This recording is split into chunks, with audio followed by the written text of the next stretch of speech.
உலகின் மிகப்பெரிய 20 அணைகளின் பட்டியலில் உள்ள 9 அணைகள் சீனாவில்தான் உள்ளன.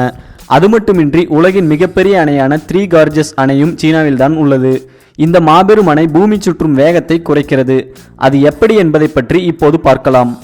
சீனாவில் நிலவி வரும் மோசமான காற்று மாசுபாட்டை பற்றி நாம் அறிந்திருப்போம்.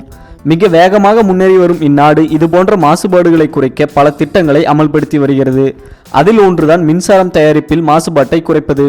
பொதுவாக அனல் மற்றும் அணுமின் நிலையங்களில் அதிக மாசுபாடு உண்டாவதால் நீர் மின் நிலையங்களை சீனா அதிக அளவில் அமைத்து வருகிறது. இதன் ஒரு பகுதியாக யாங்ஷி ஆற்றின் நடுவில் த்ரீ கார்ஜஸ் என்ற அணையை கட்டி அதில் நீர்மின் நிலையம் அமைக்க முடிவு செய்யப்பட்டது. அதன்படி சீனாவின் சட்டமன்றமான நேஷனல் பீப்புள்ஸ் காங்கிரஸில் ஓட்டெடுப்பு நடைபெற்றது. அதில் 67% உறுப்பினர்கள் அணை கட்டலாம் என்றும் 33% உறுப்பினர்கள் அணை கட்ட வேண்டாம் எனவும் கூறினார்கள்.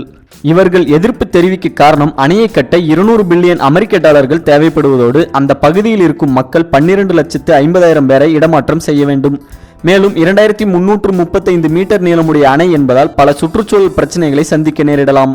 ஆனால் பெரும்பாலானோர் அணை மற்றும் நீர்மின் நிலையம் அமைக்கலாம் என வாக்களித்திருந்ததால் 1992 அணை கட்ட அனுமதி வழங்கப்பட்டது. அதன்படி 1994 பணிகள் துவங்கப்பட்டு 2003 அணை கட்டி முடிக்கப்பட்டது. இதன் பிறகு நீர்மின் நிலையத்தின் பணிகள் 2003 துவங்கப்பட்டு 2012 முடிவடைந்தன.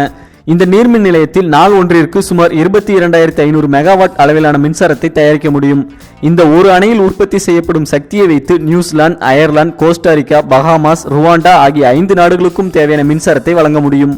ஆனால் சீனாவிற்கு தேவையான மின்சாரத்தில் இது வெறும் 1.5% மட்டுமே ஆகும். தமிழகத்தில் உள்ள மேட்டூர் நீர்மின் நிலையத்தில் நாள் ஒன்றிற்கு வெறும் 120 மெகாவாட் மின்சாரம் மட்டுமே தயாரிக்க முடியும் என்பது குறிப்பிடத்தக்கது. ஆற்றில் நீரின் வேகம் அதிகமாக இருந்தால் மட்டுமே மின்சாரத்தை அதிக அளவில் தயாரிக்க முடியும். எனவே சீனாவின் இவ்வணையில் 37 டிரில்லியன் லிட்டர் அளவிலான நீர் சேகரிக்கப்பட்டு டர்பைன்களுக்கு வேகமாக அனுப்பப்படுகிறது. சேமிக்கப்படும் இந்த நீரின் அளவானது பூமியின் ஒரு பகுதியில் மட்டும் எடையை அதிகரிக்க செய்கிறது. இந்த அதிகமான எடைதான் பூமியின் வேகத்தை குறைக்கிறது. அது எப்படி என்றால், ஒரு பொருள் சுழலும் போது அந்த பொருளின் எடை சுழற்சி அச்சிற்கு அருகில் இருந்தால் அந்த பொருள் வேகமாக சுழலும். எடையானது சுழற்சி அச்சில் இருந்து தள்ளி இருந்தால் வேகம் சற்று குறைவாக இருக்கும். உதாரணமாக ஐஸ் ஸ்கேட்டிங் விளையாட்டில் வீரர்கள் கைகளை விரித்து கொண்டு சுழலும் போது மெதுவாகவும் கைகளை உடலுடன் சேர்த்து வைத்துக் கொண்டு சுழலும் போது வேகமாகவும் சுழல்வதை காணலாம். இதே விதிமுறையின் அடிப்படையில் தான் பூமியின் சுழற்சியும் நடைபெறுகிறது. எனவே சீனாவின் த்ரீ கார்ஜஸ் அணையும் இதே முறையில் வேகத்தை குறைக்கிறது. அதன்படி நாள் ஒன்றிற்கு 60 நேனோ வினாடிகள் பூமியின் சுழற்சி வேகம் குறைந்து நாள் ஒன்றிற்கு 60 நேனோ வினாடிகள் அதிகரித்துள்ளது. இதே நிலை நீடித்தால் 45,000 வருடங்களுக்கு பிறகு பூமியின் ஒரு நாளின் நேரத்தில் 1 வினாடி அதிகரித்துவிடும்.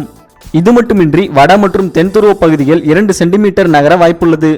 பூமி வெப்பமயமாதல், பனிப்பாறை உருகுதல் போன்ற காரணங்களால் ஒவ்வொரு ஆண்டும் 16.5 சென்டிமீட்டர் அளவிற்கு வட மற்றும் தென் துருவங்கள் நகர்ந்து வருகின்றன. இதில் ஒரு அணை மட்டும் 2 சென்டிமீட்டர் அளவிற்கு நகர காரணமாக இருப்பது கவனிக்கத்தக்க ஒன்று. இந்த நகர்வு நிகழ்வு பூமியின் சுழற்சி அச்சு மாறுவதால் நடைபெறுகிறது. இவ்வாறாக மனிதர்களின் ஒவ்வொரு செயல்பாட்டாலும் பூமியின் சாதாரணமான பல நிகழ்வுகளில் மாற்றம் ஏற்படுகிறது. வீடியோ பிடித்திருந்தால் தவறாமல் நமது சேனலை சப்ஸ்கிரைப் செய்து கொள்ளுங்கள். மேலும் நோட்டிபிகேஷன்களை உடனுக்குடன் பெற பெல் ஐக்கானை கிளிக் செய்து நோட்டிபிகேஷனை ஆன் செய்து கொள்ளுங்கள்.